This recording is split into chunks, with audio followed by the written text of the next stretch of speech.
Tu ne vois pas l'intérêt des shorts parce que tu crées des formats vidéo longs. Pourtant, mettre une vidéo en shorts peut t'aider à élargir ton audience et faire grandir ta chaîne. Dans cette vidéo, je vais te montrer plusieurs façons de faire un shorts malin en partant de tes vidéos longue forme. Alors ça t'a pas échappé que les shorts ont pris beaucoup de place sur YouTube et ça a été confirmé par l'ouverture du YouTube Partner Programme aux créateurs de shorts pour leur donner accès à tous les avantages qui y vont avec. Alors si les shorts ne sont pas ton format de prédilection en tant que créatrice vidéo sur YouTube, peut-être que tu vas changer d'avis quand tu sauras que ça représente 2 milliards d'utilisateurs dans le monde et 15 milliards de vues par jour. Toujours pas convaincu? Sache que les shorts peuvent aussi apporter de la visibilité à tes vidéos format long, sachant qu'un viewer qui va cliquer sur le bouton s'abonner sur un short va aussi s'abonner à ta chaîne YouTube. Ça commence à t'intéresser? Alors je vais te montrer comment ne pas réinventer la roue pour faire des shorts YouTube avec plusieurs façons.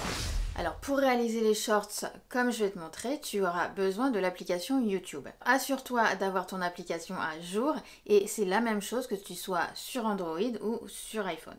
Donc sur YouTube, tu vas sur ta chaîne dans vidéo, sélectionner la vidéo longue, cliquer sur remixer et convertir en shorts.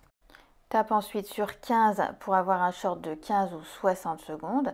Ensuite, tu vas sélectionner la partie que tu veux transformer en short depuis ta vidéo longue. Et tu peux accéder à la vidéo complète en cliquant sur le curseur en haut ou en faisant glisser la timeline de la vidéo en bas. Ensuite, tu vas déterminer la section avec les crochets à droite et à gauche. Ce qui est important, c'est de bien positionner ta vidéo horizontale pour qu'elle soit bien calée dans le cadre au format vertical. Le mieux, c'est de prendre une séquence où tu parles, où il n'y a pas trop de mouvement de caméra. Donc si tu n'as pas beaucoup de temps, tu peux juste prendre une séquence de 60 secondes et en faire un shorts.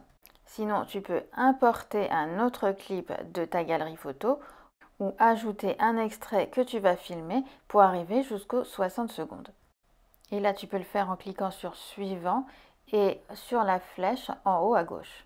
Et là, une fois qu'on a cliqué sur la flèche, on arrive sur un écran où on peut se filmer.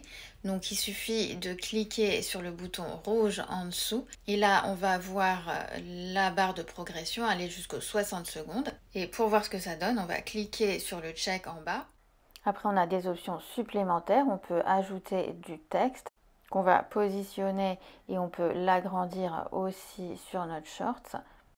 Et en cliquant sur Timeline, on va pouvoir voir où on veut l'afficher, donc sur une partie simplement du short ou sur tout le short par exemple. On peut ajouter aussi des filtres et une fois qu'on a terminé, on va cliquer sur Suivant. Alors pour info, avec ce procédé, tu ne pourras pas faire de shorts à partir d'une vidéo non répertoriée ou privée, il faut qu'elle soit publique. Et dis-moi toi si tu préfères faire des vidéos longues sur ta chaîne YouTube et si du coup ça te donne envie de passer tes vidéos longues en shorts.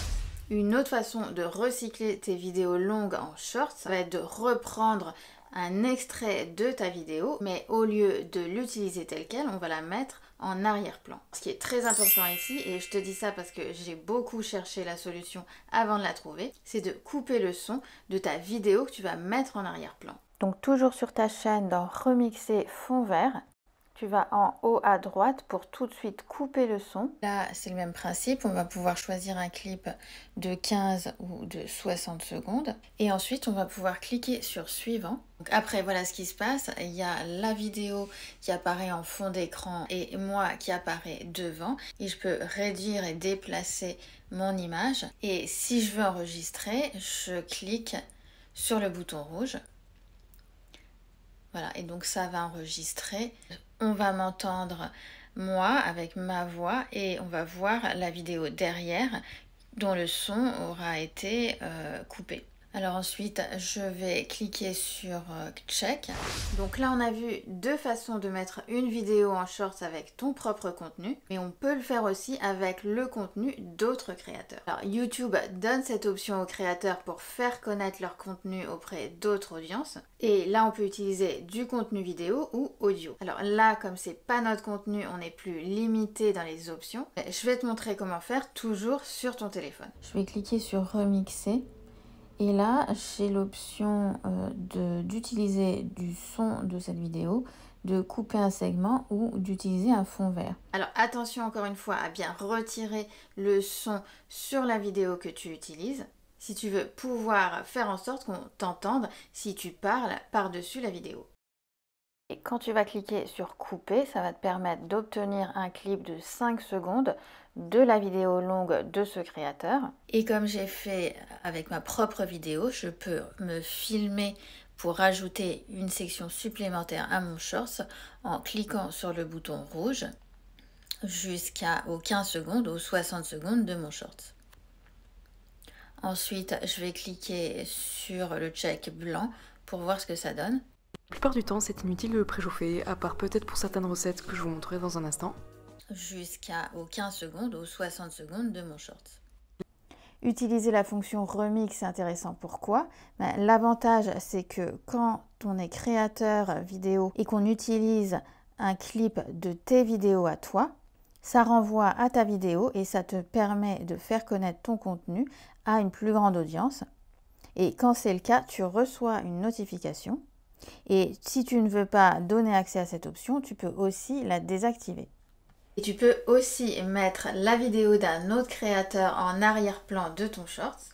Encore sur la super chaîne de Lloyd Lang, je vais sur remixer fond vert. Et là encore une fois, avant de faire quoi que ce soit, je vais couper le son en haut à droite. Cette fois, j'ai accès à 15 secondes de la vidéo du créateur que je peux mettre en arrière-plan. Donc je peux prendre 15 secondes, mais je peux aussi prendre un extrait plus petit en fait. Je sélectionne mon clip que je veux mettre en arrière-plan et je tape sur suivant. Et là de la même façon, j'ai la vidéo derrière et je peux pointer et montrer des choses sur la vidéo. Et une fois que c'est bon, c'est prêt à publier en tapant sur suivant. Une fois que c'est bon, on va pouvoir donner un titre à notre short, choisir la visibilité, si elle est publique, non répertoriée ou privée, et surtout indiquer si elle est conçue ou pas pour les enfants. Ensuite, on a la possibilité en bas de l'enregistrer comme brouillon ou de la mettre en ligne directement en shorts. Donc l'avantage d'utiliser l'application YouTube, c'est de pouvoir faire des shorts YouTube de façon plus rapide avec les fonctionnalités intégrées de l'application YouTube avec pas mal d'options qui permettent d'améliorer tes shorts. Après, l'application YouTube a encore ses limites. Alors elle n'est pas aussi flexible et précise qu'un outil de montage vidéo, mais rien ne t'empêche d'utiliser d'autres applis pour mettre une vidéo en short et l'uploader sur YouTube. Et si justement tu veux avoir un aperçu des top applications à utiliser pour la création de tes shorts, regarde cette vidéo ici où j'ai fait le tri pour toi. Et je te dis à tout de suite dans ma prochaine vidéo.